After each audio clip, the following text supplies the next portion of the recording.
Tonight, and as we often do, we start with the Cavs. However, it was just the game they were in. Because really, We're it was the Cleveland Cavaliers Basketball Network. Network. The Sixers are the ones making all the news. Wow. Philly ending an 11-game drought against that Who were they team playing? Oh, with an the Cavs. 11-point win last night, despite 30 from LeBron. Outscored the Cavaliers 13-3 in the final 2 minutes, 20 seconds. And if the season ended right now, the Sixers would face the Cavs in the first round. Is this win, does it mean anything? It means a lot for the Philadelphia 76ers psyche. I mean, even though they don't have Kevin Love there in Cleveland, just to see and know that they can go out there and put together a good game and beat Cleveland finally after so long. I mean, with the talent of Ben Simmons, you got J.J. Redick, Embiid. I mean, these guys are young, they're excited, and if they don't have Kevin Love in the playoffs, Sixers could probably get him a nice run for 7 games. I agree with you on giving it a confidence booster for the Philadelphia 76ers, so I'm going to take it to the other side. If you're the Cleveland Cavaliers, more times you lose, you make the road tougher. So now, as you mentioned, they're in a 3-6 series against a Philadelphia team that just beat them recently. You fall to the 4-5 matchup. Now you make the journey that much tougher for a team that is my favorite to come out of the East. All of a sudden, you put yourself in a situation not to even advance out of the conference. Let me ask you this, because you know at the beginning of the season, Chauncey, we said we need this Sixers team to be in the playoffs because they're interesting, they're fun. Joel Embiid makes everything a little bit more compelling. That being said, I'm just going to go on the other side of the spectrum here. How far away or what do they need to become actual title contenders? The Sixers? Yeah, why? Don't ask me like that. I mean, everybody's got a shot. They haven't even made. They should be happy just making the playoffs. I said I was going on the other end of the spectrum. Yeah, I mean, if they get LeBron next year. Okay, see, there you go. You know, then maybe they're title contenders. But you know, as constructed, they should just continue to trust the process. Trust it. And continue to build on Ben Simmons and Joel Embiid, and continue to shift those other pieces around until they get to the point where they're like, look, we can contend for a championship now. You know the media loves hot takes. Don't say the media like you're not the media. I guess. You like those people. Yeah, no, I like to separate myself from that foolishness every now and then. You said a word that's going to make them contenders. What was it?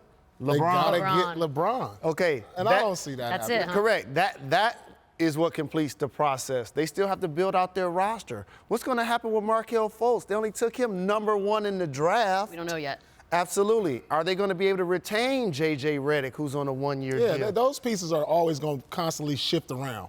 But as long as you got the constant of Embiid, they'll be there. And Ben Simmons, that's a great starting core right there. Covington will be there also. Covington, I mean, you know, these guys, other guys are replaceable. But when we're talking about being a contender, you turn that Covington into a guy like a borderline all-star.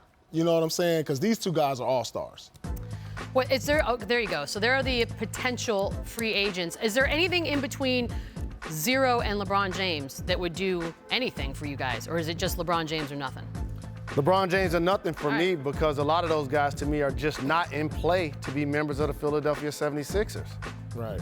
That's just how it works out. It's only so much money. It's a salary cap driven sport. There's only so much movement. A lot of those guys, when they make a next move, it can't be a lateral one. Right. I agree with you. I mean, nobody else really kind of is realistic option for them outside of LeBron. But even LeBron, I'm not sure he's a realistic option because of the billboards that were put out there in Philadelphia. I don't think it's real. I don't even think that's a realistic option. But then, you know, they'll be contenders because of LeBron. But that team still, you need shooting in this league, and I don't see a lot of shooting in the lineup with LeBron, Ben Simmons. You know, Ben Simmons has even attempted a 3 this year. So you just mentioned it. So when you give LeBron James the ball, you take it away from Ben Simmons. Right. You just said he's not a shooter, so he's going to be spotting up when LeBron play makes? You know, it's going to take away from his development because you look at him like the second coming up, like a mini LeBron, like Kobe was to Jordan. Maybe this a guy young is like king. a younger. I like what you did there.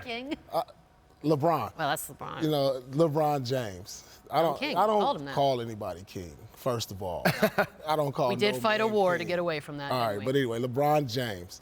And that's what I'm saying about Ben Simmons. He's like a younger version of LeBron. And so I want to continue to let his development continue to grow and grow until he gets to that point. Because maybe if he don't get to LeBron James status, just like Kobe didn't get to Jordan status, but he came close. We're just mere mortals, so we can call people king. Like, he's a Hall of Famer. I don't call people king. You know, he just scored 40 points. I'll call you the guy. queen, though. Queen Beetle. Gosh. There How you about go. that? What a great time to change the subject. There were some tensions last night, which was kind of interesting to watch. I'd rather call you Cardi B. Dario Saric, oh, I love her, went in for a dunk with the game in hand. Jordan Clarkson responds by throwing a ball off of him, earned an ejection for that. Clarkson said, hey, it's just part of the game. He was really upset. It went from 0 to 100 really, really quick. Was that a good response by Clarkson? And Joel Embiid tried to tell Saric to chill as well. I think he, as well as Clarkson, overreacted. Show the man some respect. It's Saric. Okay. Hey, Okay, the man plays in the league. It's still time on the clock. At the end of the day, listen, like you said, there's still time on the clock. Even though, I'm getting like that bucket. in the NBA, you know, it's an unwritten rule. This guy, that might have pushed his average up. What type With of rule? contract, What type of with rule? an unwritten rule. Okay, it's which not in means the books. it isn't It's not in always the books. followed. Hey, listen, that's a guy who doesn't get the ball a lot. Right. And so he's like, look, I got to get my average. He was genuinely, like, his face was genuinely surprised. But Like, guess are what you else? doing? He genuinely took it light. He didn't Yeah, I thought slam he it was- with authority. thought he was He didn't polite. try to do anything that was showing up the bench. He didn't point at if you anyone. if you didn't want him to basically a score, Clarkson, why don't you just go up there and foul him? You right there. Go ahead and slap him, give him a hard foul. I mean, why you didn't do that? We just can't get away from the Don't fact get that mad at Sarge. You gave him an open layup. Absolutely. Y'all got back on defense. Give him a hard foul. Okay, That'll so we all solve agree on everything. that. Well, this is a great show. it was a great hold me back moment. Thank you.